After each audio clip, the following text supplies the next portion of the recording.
Harman have done it again. They've released a brand new film stock into the wild, and surprise, I've been out shooting it for the past couple weeks, and in this video, we're gonna get all the nitty-gritty details and talk about what's going on with it. And stick around to the end of the video because I've got some updates on what's going on with the future of Harman and what possible film stocks we could see next. So stick around. So let's not waste any time. Let's just get right into it.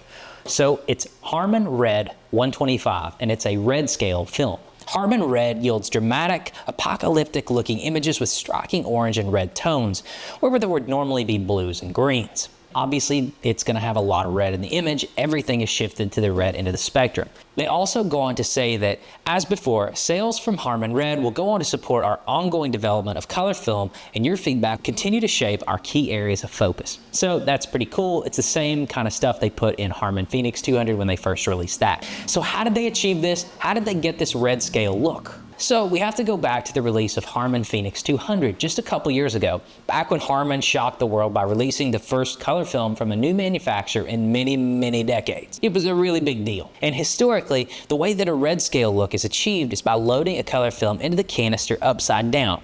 That means that when an exposure is made, the photographer is shooting the image through the film base.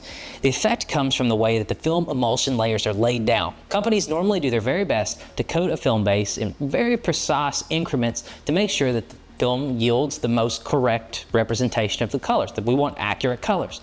Well, a red scale film is a little different. You load the film upside down, which causes the layers to be exposed backwards. And basically what that means is when the color film is loaded backwards, you're shooting the layers back to front. So red, which would be exposed last, is now exposed first. So maybe not as much light can get to the red layer in a traditionally exposed color film because it's got to pass through all the other stuff first.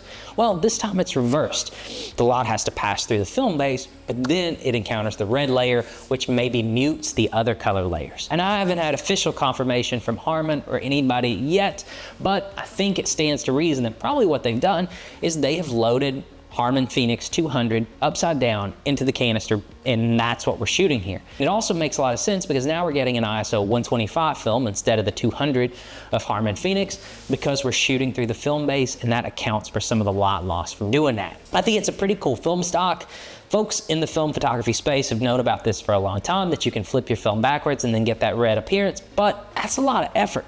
Most folks are not going to want to do that. It's a really easy way to get a super cool aesthetic. And who's it for? Well, I don't think Harman Red 125 is the kind of film that you're going to go out and shoot a ton of, but I think for specific artistic uses, experimental shoots, different, kind of one-off scenarios, I think it's really cool, and it provides another really interesting option on the market in the format. And what does all of it mean? And what does all of it mean in the broader context? Well, obviously it's really exciting to have another film stock to shoot.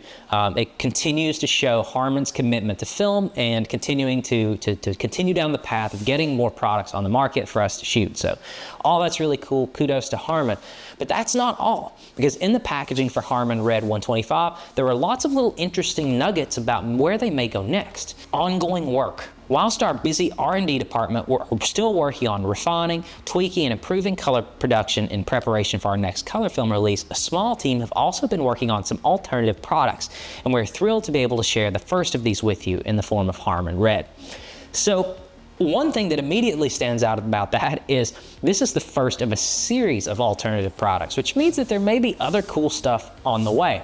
So this isn't the end of the line. Not only do we have Harman Red 125, but we may get some other stuff in the future. So that's awesome. But that wasn't all. Not to gloss over it, but they said new color film release. What? So Harman confirmed in the packaging of Harman Red 125 that there would be a subsequent new color film release in the future. So that's really awesome as well. So 3 main takeaways here. Harman Red 125, new, awesome, super cool film stock from Harman. Grab yourself a roll of that. But there will also be new side quests, so to speak, from Harman in the future in the form of alternative film stocks. And then there's the confirmation that we will be getting a new color film stock in the future from Harman. So all this is really good news. Awesome to see that Harman is continuing their commitment to film and that we will be getting more products from them in the future. But let me know in the comments, are you going to snag a roll of Harman Red 125? What do you think? And also check out this video about 3 upcoming film cameras that are going to hit the market soon. I think they're pretty cool. As always, guys, thanks so much for watching, and we'll see you next time.